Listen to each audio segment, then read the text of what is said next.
Bismillahirrahmanirrahim. Assalamualaikum warahmatullahi wabarakatuh. Perkenalkan, nama saya Asri SPD. Saya adalah pengajar mata pelajaran Pendidikan Agama Islam dan Budi Pekerti di SMA Swasta Darul Iman, Kecamatan Lai Sumur, Kabupaten Aceh Tenggara. Saya adalah mahasiswa dalam jabatan tahun 2025 dari LPTK IAIN Takengon. Kali ini saya akan mempersembahkan video praktek pembelajaran saya yang saya laksanakan pada tanggal 9 Mei 2025 di kelas 11 dengan tema Fardu Kifayah. Selamat menyaksikan.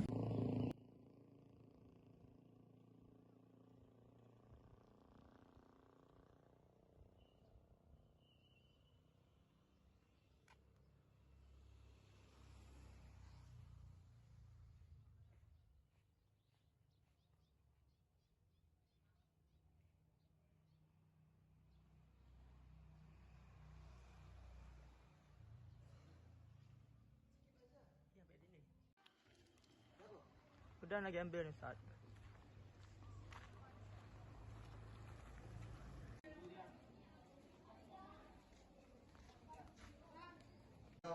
Assalamualaikum warahmatullahi wabarakatuh. Waalaikumsalam warahmatullahi wabarakatuh. Dalam kita hari ini, marilah kita berdoa dengan melafazkan al-basmalah. Bismillahirrahmanirrahim. Ya, apa kabarnya anak-anak sekalian? Alhamdulillah baik, Ustaz. Sebelum kita memulai pelajaran kita hari ini, Ustadz akan mengabsen terlebih dahulu. Mana tahu ada kawan kita yang sakit ataupun yang berhalangan hadir hari ini. Arpa Mulyani, Mulia Armika, yang semuanya sehat. Mulai pelajaran kita hari ini, materi kita hari ini tentang fardu kifayah. Alangkah baiknya kita akan mengulang kembali pelajaran kita sebelumnya, yaitu tentang Terpuji. Ada yang tahu apa itu apa terpuji? Perilaku yang baik. Perilaku yang baik. Perilaku yang sopan kepada Berarti orang tua. perilaku sopan kepada orang tua. Kaitan antara perilaku dengan pengurusan jenazah ataupun fardu kifayah adalah ketika kita berperilaku baik ataupun berperilaku sopan santun, maka tatkala kita mengalami sakaratul maut ataupun mengurus fardu kifayah, yaitu akan mudah dalam pengurusan fardu kifayah. Kalian amati tentang tadi Cara pengurusan jenazah. cara pengurusan jenazah. Seperti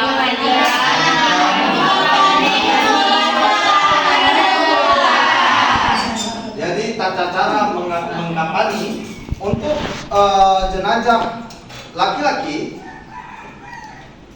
Tujuan pembelajaran kita hari ini, yang pertama adalah menjelaskan tentang pengertian pengurusan jenazah dalam Islam dengan benar. Yang kedua, menyebutkan kewajiban Islam terhadap jenazah dengan tepat. Jadi sebelum kita memulai materi kita hari ini, alangkah baiknya kita menyimak video yang Bapak tampilkan di depan layar. Lebih dahulu kita letakkan sehelai kain antara lutut dengan pusarnya, merupakan aurat pusarnya. Yang mana jumhur ulama kan berpendapat aurat dari pusar dengan paha, walaupun ada sebuah misalnya itu ya. Jadi setelah itu baru kita mulai membuka apakah harus mungkin atau yang sesuai dengan kondisinya. Setelah itu maka yang masuk kepada pemandian kata para ulama hanya karena di beberapa daerah itu ada tempat mandi di terbuka umum sehingga semua orang bisa lihat. Sehingga saya di Lombok seperti itu kebiasaan di beberapa daerah itu tak boleh karena mayat harus dijaga kehormatannya ya, walaupun sudah meninggal. Kita bergeser, yaitu kita angkat seperti hampir duduk digosok-gosok perutnya mereka perempuan sambil nyelam sehingga kotorannya langsung turun digosok ya sudah. Kemudian pengeluarannya kami ditutup, tidak boleh dilihat ya, sambil tertutup dengan menggunakan sehelai kain ya. Karena kemasan tidak boleh menutup aurat seorang keluar. Kemudian kita gosok-gosok pengeluarannya sambil kita serang ya. setelah kita menonton video yang ditayangkan tadi, maka ada beberapa tata cara pengurusan jenazah. Yang pertama adalah tata cara pengurusan jenazah, yaitu memandikan jenazah.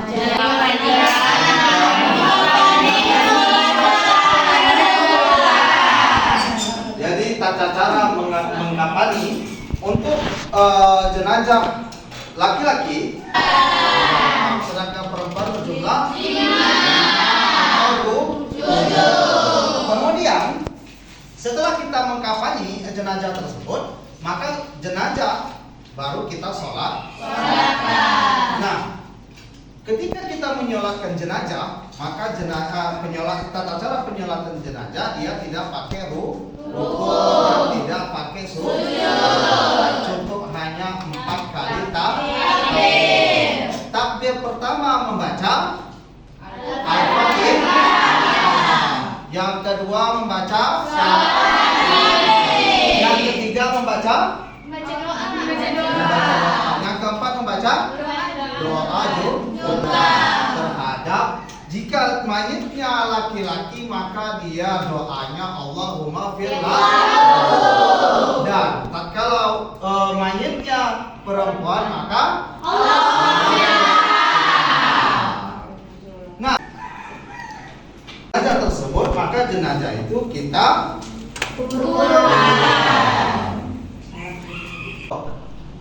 Nah, pengurusan jenazah, apabila jenazah tersebut sudah dilaksanakan dalam suatu kampung tersebut ataupun suatu daerah, dilaksanakan beberapa orang saja, maka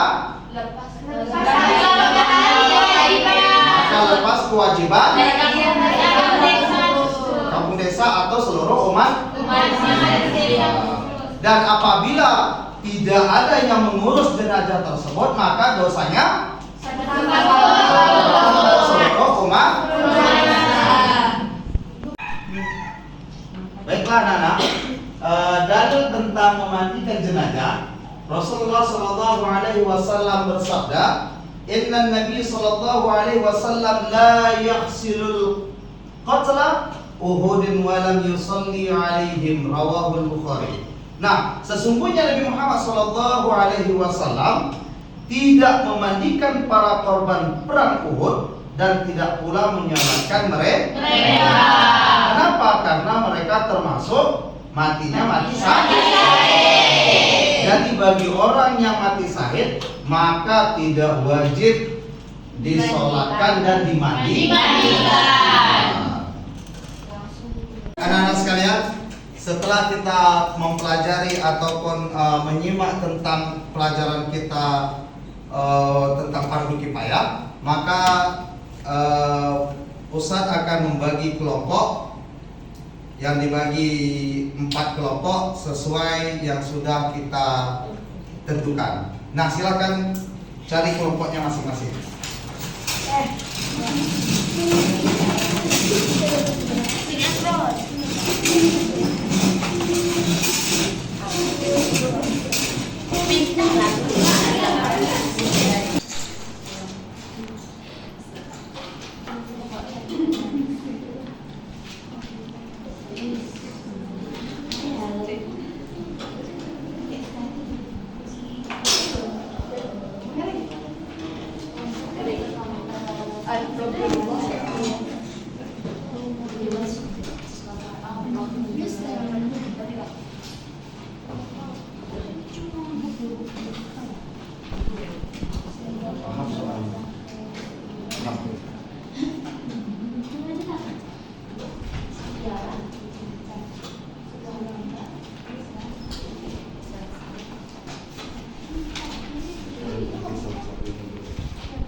Oke, selanjutnya kita akan mempresentasikan hasil kelompoknya masing-masing.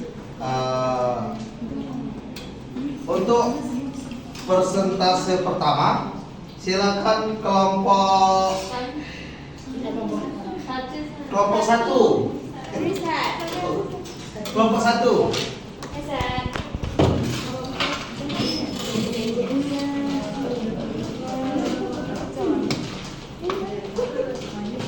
Baiklah, Assalamualaikum warahmatullahi wabarakatuh. Waalaikumsalam. Kami dari kelompok 1 yang akan ingin menjelaskan serta menyampaikan hasil presentasi kelompok kami. Sebelum kami ingin mempresentasikan, alangkah baiknya yang terhormat guru yang hadir pada pagi hari ini. Dan baiklah, sebelum kami mempresentasikan selanjutnya, kami akan memperkenalkan diri kami. Seperti kata pepatah mengatakan, tak kenal maka tak sayang. Maka perkenalkan diri saya Jandaria Srian, dan di samping kanan saya Baiklah, di sini kami akan menjelaskan tentang fardu kifayah terhadap jenazah. Menurut pengertian syara, apabila kematian menimpa seorang muslim, maka hukumnya fardu kifayah bagi orang muslim yang masih hidup mengurus jenazah itu. Definisi fardu kifayah adalah idza fa'ala al-ba'du saqatal haraju 'anil baqina. Artinya, apabila dikerjakan oleh sebagian golongan, maka gugurlah dosa sebagian golongan yang lainnya. Adapun kewajiban mengurus jenazah ada 4 perkara. Yang pertama yaitu memandikan, mengkafani, mensolatkan, dan menguburkan. Sebelum kami menutup presentasi kami, adakah dari kawan-kawan semua yang ingin bertanya? Ada kelompok yang ingin bertanya? Ada. Pas? Ya, mari kita beri aplaus kepada kelompok 1.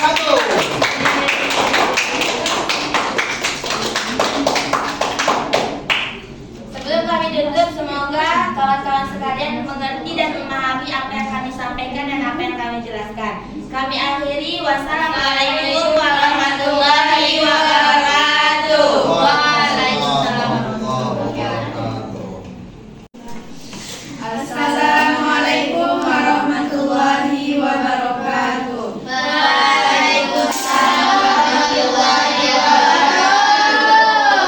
Kami dari kelompok 2 ingin mempresentasikan hasil penelitian kami. Sebelum kami mempresentasikan hasil penelitian kami, alangkah baiknya kami memperkenalkan diri terlebih dahulu. Yang pertama, perkenalkan, nama saya Mulia Afrika, dan di sebelah kanan saya Nani. Selanjutnya, kami akan membacakan pengertian daripada memandikan jenazah yang akan dibacakan oleh saudari kami Nani Kaina. Pengertian menurut syara, apabila kematian menimpa seorang muslim, maka hukumnya fardu kifayah bagi orang muslim yang masih hidup mengurus jenazah itu. Definisi fardu kifayah adalah idza fa'ala al-ba'du saqatal haraju 'anil baqina. Apabila dikerjakan oleh sebagian golongan, maka gugurlah dosa sebagian golongan yang lainnya. Adapun kewajiban mengurus jenazah ada 4 perkara, yaitu memandikan, mengkafani, mensalatkan, dan menguburkan. Nah, selanjutnya syarat-syarat memandikan jenazah yang akan dibaca dalam suatu daerah atau kampung yang meninggal tersebut hanyalah orang Islam sendiri, maka keluarganya kan masih ada. Keluarga tersebut akan menelpon kerabatnya yang jauh, dan bisa jadi kerabatnya yang jauh akan menyolatkannya secara gaib. Dan jika ada waktu, kerabat tersebut akan datang untuk mengurus jenazah tersebut ke kampung tersebut. Dan tidak mungkin si mayit tidak memiliki kerabat. Betul sekali. Apakah saudara saya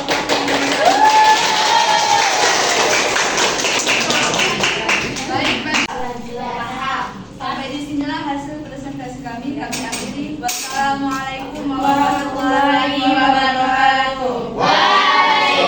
Anak-anak, tadi kita sudah mendengar beberapa kelompok mempresentasikan pertanyaan ataupun syarat-syarat memandikan jenazah. Yang pertama adalah muslim, yaitu apabila sudah balik. Yang kedua adalah membaca niat.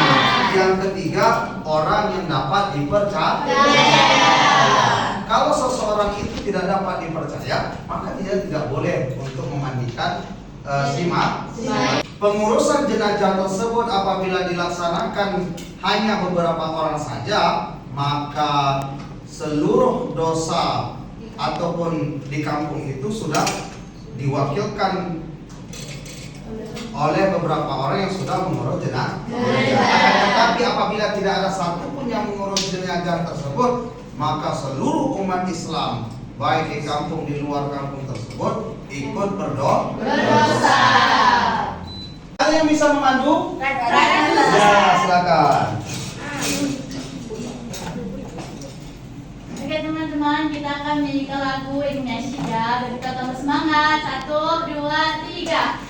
Arus satu surita Zulkadri yubrijuha Najman yasha'u bi anwari wa anwari Mubarakan jauh-jauh ala durori Jauh-jauh naqai bi asbi zimwari bahari. Kelompok terbaik adalah kelompok 2.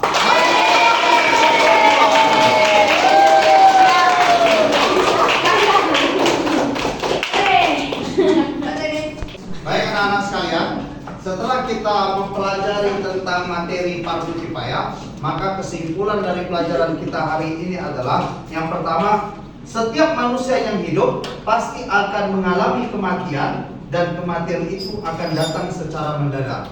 Kullu man 'alaihi fan. Setiap yang bernyawa itu pasti akan mati. Kemudian yang kedua adalah umat Islam hukumnya fardu kifayah untuk mengurus setiap jenazah umat Islam sepanjang jenazah tersebut dalam keadaan normal. Maka apabila jenazah tersebut matinya mati syahid, maka dia tidak wajib untuk dimandikan dan dikafan. Hari ini menyenangkan? Sudah paham?